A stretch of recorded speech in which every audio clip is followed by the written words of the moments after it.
He compelled my interest as he stepped from the ferry at Desbrosses H Street.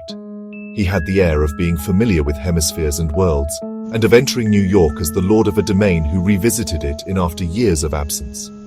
But I thought that with all his air, he had never before set foot on the slippery cobblestones of the city of too many caliphs. He wore loose clothes of a strange bluish-drab color, and a conservative round Panama hat without the cockaloop indentations and cants with which northern fanciers disfigure the tropic headgear. Moreover, he was the homeliest man I have ever seen. His ugliness was less repellent than startling, arising from a sort of Lincolnian ruggedness and irregularity of feature that spellbound you with wonder and dismay.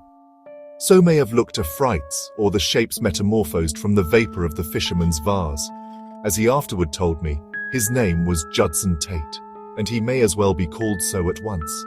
He wore his green silk tie through a topaz ring, and he carried a cane made of the vertebrae of a shark. Judson Tate accosted me with some large and casual inquiries about the city's streets and hotels, in the manner of one who had but for the moment forgotten the trifling details.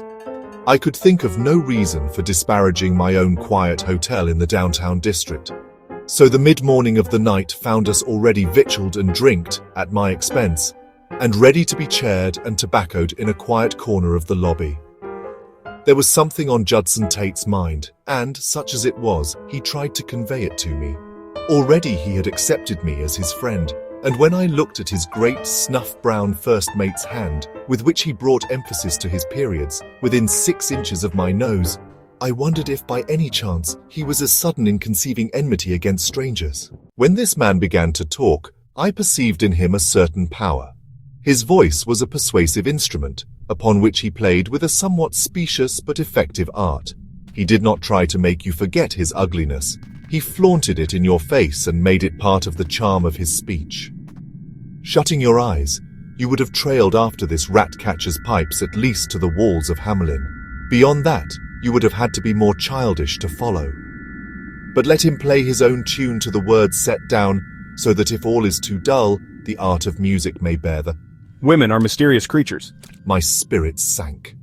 I was not there to listen to such a world-old hypothesis, to such a time-worn, long-ago refuted, bald, feeble, illogical, vicious, patent sophistry, to an ancient, baseless, wearisome, ragged, unfounded, insidious falsehood originated by women themselves and by them insinuated, foisted, thrust, spread, and ingeniously promulgated into the ears of mankind by underhanded, secret, and deceptive methods for the purpose of augmenting, furthering, and reinforcing their own charms and designs.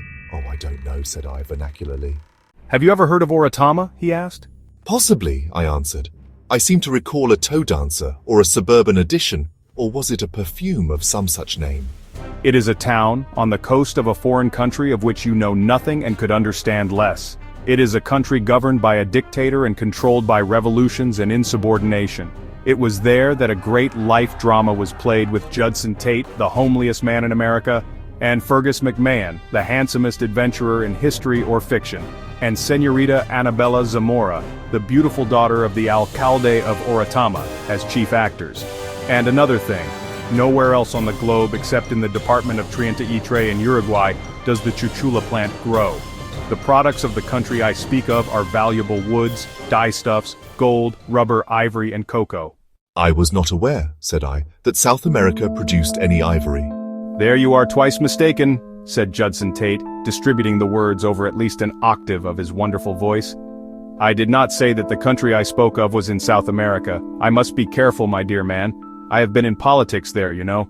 But, even so, I have played chess against its president with a set carved from the nasal bones of the tapir, one of our native specimens of the order of /perissodactyle, ungulates / inhabiting the Cordilleras, which was as pretty ivory as you would care to see. But his was of romance and adventure and the ways of women that was I going to tell you, and not of zoological animals. For 15 years I was the ruling power behind old Sancho Benavides, the royal high thumbscrew of the Republic. You've seen his picture in the papers, a mushy black man with whiskers like the notes on a Swiss music box cylinder, and a scroll in his right hand like the ones they write births on in the family Bible. Well, that chocolate potentate used to be the biggest item of interest anywhere between the color line and the parallels of latitude.